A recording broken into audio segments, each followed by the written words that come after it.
Hi dear children, welcome you all.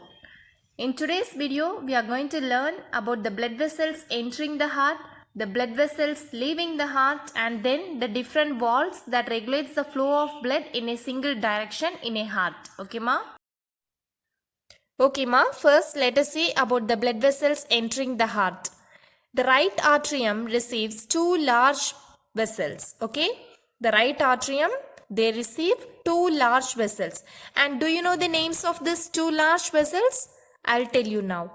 The two large vessels are namely anterior vena cava and then the posterior vena cava. Okay ma? The right atrium receives two large vessels such as anterior vena cava and then the posterior vena cava. Now, first let's see about the anterior vena cava. Anterior vena cava is also called as the superior vena cava or precaval. Okay. What are the other names of anterior vena cava? It is also called as superior vena cava or precaval. This anterior vena cava always brings deoxygenated blood from the anterior or upper regions of the body, including head, chest and arms. Okay, it always brings deoxygenated blood. Okay, anterior vena cava always brings deoxygenated blood from the anterior or upper part of the body, including head, chest and arms. Anterior part is nothing but the upper part. Okay, that's why it is called as anterior vena cava. Okay, and children, do you know what is deoxygenated blood? The blood that contains a minute amount of oxygen in it is called as deoxygenated blood. Okay, there will be no any excess of oxygen, only a minute quantity of oxygen will be present in it. Next one is the posterior vena cava. Let's see about the posterior vena cava.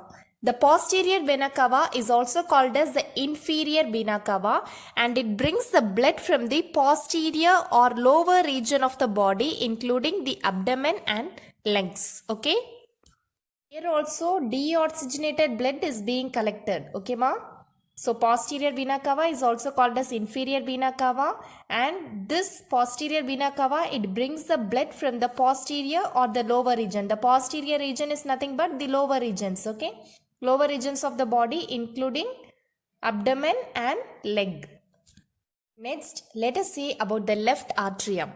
The left atrium receives four pulmonary veins. Okay, the left atriums, they receive four pulmonary veins. And do you know from where these four pulmonary veins branch? Two from each lungs. Okay, two pulmonary veins branch from each lung. The pulmonary vein brings oxygenated blood. All these four pulmonary veins, they always bring oxygenated blood. Okay ma?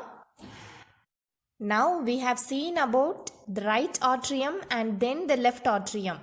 That is the blood received by right atrium and then the left atrium.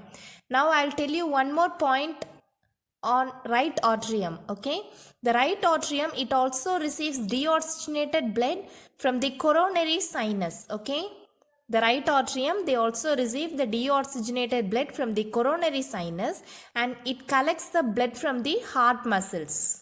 Okay, the role of this coronary sinus is to collect the blood from the heart muscles. Hope it's clear ma? Then let's enter into the next topic, that is major blood vessels that leave the heart. There are two major blood vessels that leave the heart. That is the pulmonary artery and then the aorta. Okay. Then we will also see about the coronary arteries. Okay. So what are the major blood vessels that leave the heart? The pulmonary artery, the aorta and the coronary arteries. Now let's see the role of pulmonary artery. Okay, the pulmonary artery arises from the right ventricle and carries deoxygenated blood to the lungs for oxygenation. Okay, I'll tell you once again now. The pulmonary artery. The role of the pulmonary artery is to carry deoxygenated blood from the right ventricles to the lungs for the process of oxygenation. Okay, then aorta. The aorta arises from the left ventricle and carries oxygenated blood to supply it to all the parts of the body. Okay, Now I'll tell you the role of aorta. This aorta collects the oxygenated blood from the left ventricle and then it distributes it throughout the body by its branches. Okay. Then let's see about coronary arteries. Okay. Two coronary arteries arise from the base of the aorta. From the base of the aorta, two coronary arteries will be arising. Okay. And do you know the function of this coronary artery? The coronary arteries supply the blood to the heart muscles. The coronary arteries, they always supply the blood to the heart muscles. Okay. And when there is any blockage in any coronary artery or in any one or more of their branches, there is a deadening of the corresponding area of the heart muscles leading to myocardial infarction. Okay. The deadening of any corresponding area of the heart muscle, it causes myocardial infarction. Do you know what is this myocardial infarction? Actually, this is nothing but it is heart attack. Okay, children? Then the coronary veins collect blood from the heart walls and they pour it into the right auricle. And angina pectoris. Do you know what is angina pectoris? It is nothing but the chest pain due to the insufficient supply of blood to the heart muscle. When a person is suffering from heart attack, the person experiences severe heart pain and that pain is termed as angina pectoris. Okay. Actually, this pain, it occurs in the chest due to the insufficient supply of blood to the heart muscle. Insufficient supply of blood in the sense, insufficient supply of oxygen will occur there. Okay. Then let's see about the different valves in the heart. Okay. Now, tell me what is valve. Do you know what is a valve? We are familiar with number of valves, but here we are going to see about the valve that is present in our heart. Okay, ma? First of all, I will tell you what is a valve. The flaps of tissues that prevents the backflow of blood are called as valve. Okay, and this valve, they always regulate the unidirectional flow of blood. It always regulates or directs the unidirectional flow of blood. Unidirectional flow in the sense the flow is always in a certain fixed direction. They can't flow in reverse. Okay. Then let's see the four valves present in the heart.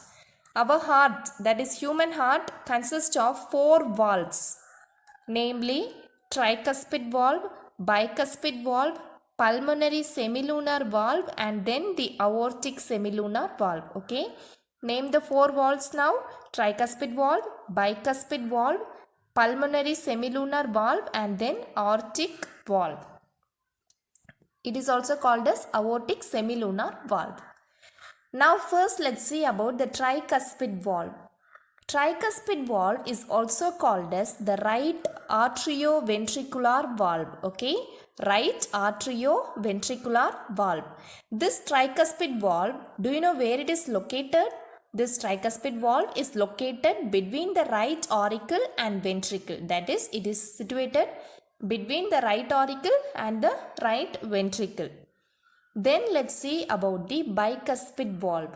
The bicuspid valve is otherwise called as mitral valve or left atrioventricular valve. Okay. So tell me what are the two other names of bicuspid valve? Mitral valve or left atrioventricular valve. So from this term left atrioventricular valve itself we can find its location. Right, ma? So now let's see where this bicuspid valve is located. Bicuspid valve is located between the left auricle and ventricle. That is, it is located between the left auricle and the left ventricle. Then the next valve is pulmonary semilunar valve.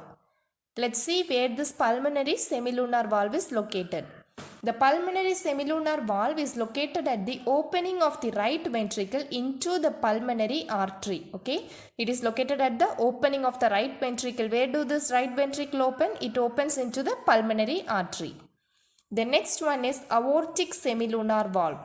Let's see where this aortic semilunar valve is located. The aortic semilunar valve is located at the opening of aorta from the left ventricle. Okay, ma? It's located at the opening of aorta from the left ventricle.